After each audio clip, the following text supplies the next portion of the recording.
Hey everyone, this is Willow at Two Toe Farm, and as I kick off the year with starting some onions, leeks, and perennial natives, I thought I'd share some tips that I wish I'd known when I first started gardening 20 years ago.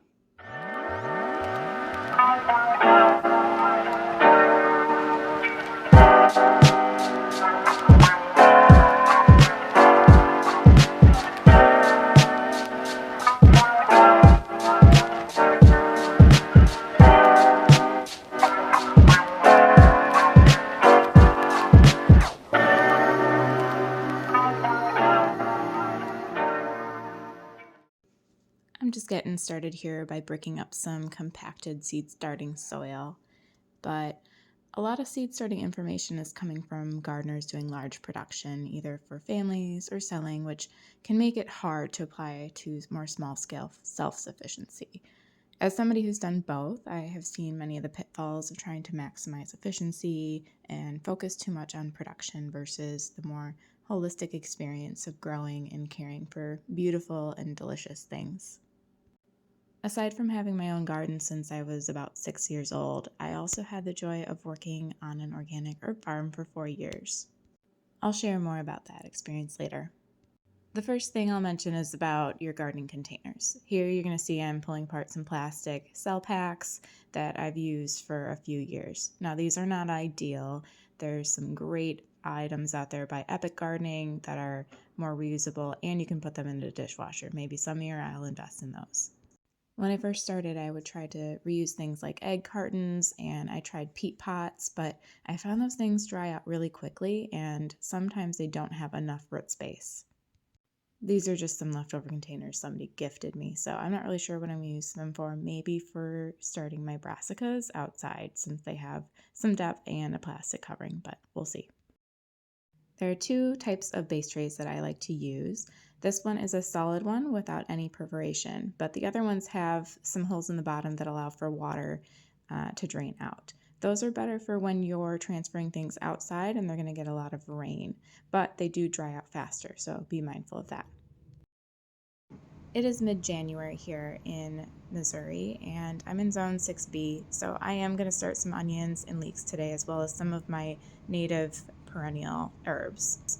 Now, I'm not sure what zone you're in, but you may have to check and make sure that you are planting at the right time. Starting soil is sometimes debated in the gardening community as well. I tend to just use the basic peat that doesn't have any added fertilizer or nutrients because this is what I found works best for my starts. This is my first time actually using the compacted soil peat. I usually just buy the bags that have the loose stuff in it, but I thought this kind of made sense and I thought I'd give it a go. It was pretty easy. You just break it up and add some water and wait. You'll probably also notice that I'm using an old stock pot to mix my soil, which usually isn't what I do. I have a bigger basin that I use for more production, but since I'm just starting a couple flats, this is what I had on hand. All right, let's get into onions. So I used to only ever buy sets, and I never really realized why my onions did not get big. A couple years ago, I actually found some onion starts, and that was a game changer. So I've been using those the last couple of years and have much better luck with onions. This year, I am starting my own onion seeds, so we'll see how that goes. This is another one of my high-tech gardening equipment tools. It's a pencil. Jane Stevens from 4 Elements Organic actually taught me this trick. These are old blinds from a broken blind that I used to make some garden labels. This gives them one more use before ending up in the landfill.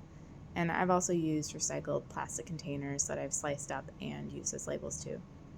Now I use a permanent marker to write the plants on here, but just be mindful that it will eventually wash away. I also planted some leeks, and there's 2 varieties here. So you might be wondering, as far as seeds, what kinds of seeds you need to get. Some people feel strongly that you should only buy organic seeds and non-GMO seeds. Well, first of all, the public isn't going to have access to GMO seeds. Those are really only available to large-scale farms and production. As far as buying organic seeds, it's what I usually try to aim for, but I also recognize that I use organic practices and I'm not trying to be certified organic. And so if I don't have access to that, it's really not that big of a deal to me, but that's my personal opinion. I also wanted to note that although seed packets often have dates on the back of them, those really are not an expiration date. A lot of seeds, especially if you're storing them well, are going to last a very long time, especially depending on what type. Of course, the germination rate might not be as great as years go on, but don't throw them away just because of that date. Now I'm moving on to some of these native perennials. And these perennials are actually meant to have cold stratification, which is a process where the seeds need to be exposed to cold, wet conditions for a certain period of time. Many of them are at least 30 days, some of them are 60. I'm getting these planted now so that I can set them outside and have them exposed to the weather because that's going to allow them to germinate at the best time for them. Since we just moved in here this summer, I have pretty much a blank canvas to work with as far as the front yard, and I decided to go with different shades of purple to fill in that space. These will be mixed in with some of my edible plants such as hazelnuts and strawberries up there, and I also have some June berries and some other fruit plants. And this kind of speaks to a different thing that I wanted to touch on, which is native species. So sometimes there's a lot of judgment that goes with planting non-natives, and actually recent research has come out to show that, especially with the change in our climate, that pollinators are actually relying on non-native species as well because they have bloom times throughout the summer and they often are blooming for longer. That can really help get pollinators through more dry periods as far as blooms. So don't hesitate to plant your marigolds and your petunias if that's something you want to do. It's really more important that we're having blooms throughout all seasons and long stretches of time for our pollinators.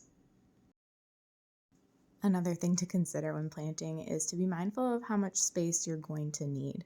So you can see that I am planting several different varieties within this single flat. And right now the plants are going to be so tiny it's not going to matter. But as they grow and get bigger, I'm going to have to pot them up, which means giving each plant a little bit more space in a bigger cell pack. So that's going to turn this one flat into probably 8 or 10 or 12. Now, that's not a problem for these plants because they'll be fine just outside with the natural light. But if these were tomatoes and needed to be inside all winter, I would be running out of my grow light space pretty quickly. So just be mindful of how much grow space and how many grow lights you have and plan accordingly. Now these two seeds are going to require a little extra treatment. So this is lupin and a variety of indigo. And these seeds actually require scarification, which means slightly scratching the seed coat or breaking it a little bit so that moisture is able to get in. This is an adaptation of this plant to survive longer periods of time. These plants have evolved to have their seeds lay dormant for several years at a time, waiting for the optimal conditions to grow. And this is common with white sage as well, which actually needs to have fire exposure to germinate successfully. So I am just using a little tiny nail file to lightly scratch the surface of each seed before I put them in their little cell packs. Here I'm just going through some of my annuals that are also going to benefit from some cold stratification, including some bachelor's buttons, poppies, forget-me-nots, and a few others.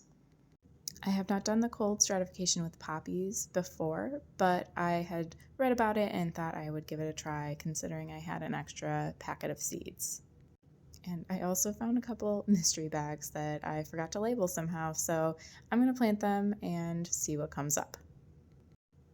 This is one of my favorite things about gardening is you can pretty much just experiment and have fun with it. However, don't feel like you need to reinvent the wheel. It can be fun to experiment, but local universities have broken down a lot of the science behind growing food and native species in the area. So just keep that in mind, and if you're not sure, probably somebody has tested it out. And speaking of local, connect with your local gardeners. There's lots of Facebook groups or local organizations. Here in St. Louis, we have Seeds of St. Louis, which mostly works with school gardens, but they also have a lot of information and are very willing to help. These organizations have a wealth of information specific to your location, so don't underestimate their power. Of course, as with any seeds you're planting, you want to make sure that you're watering them in pretty well after. This helps balance the oxygen to soil ratio and gives the seed a really good start. After this, I'm going to set them outside under my cold frame. If I didn't have a cold frame, I would use one of those plastic covers over the top. But since I have the window operation, I'm just going to use that. As I mentioned in my previous video, I do have extra seeds of some plants, including some winter squash, some hot peppers and bell peppers, and kale. So if you're interested, please check out that video. Feel free to ask questions in the comments, and if you want to check out more videos like this, please click subscribe. Happy planting!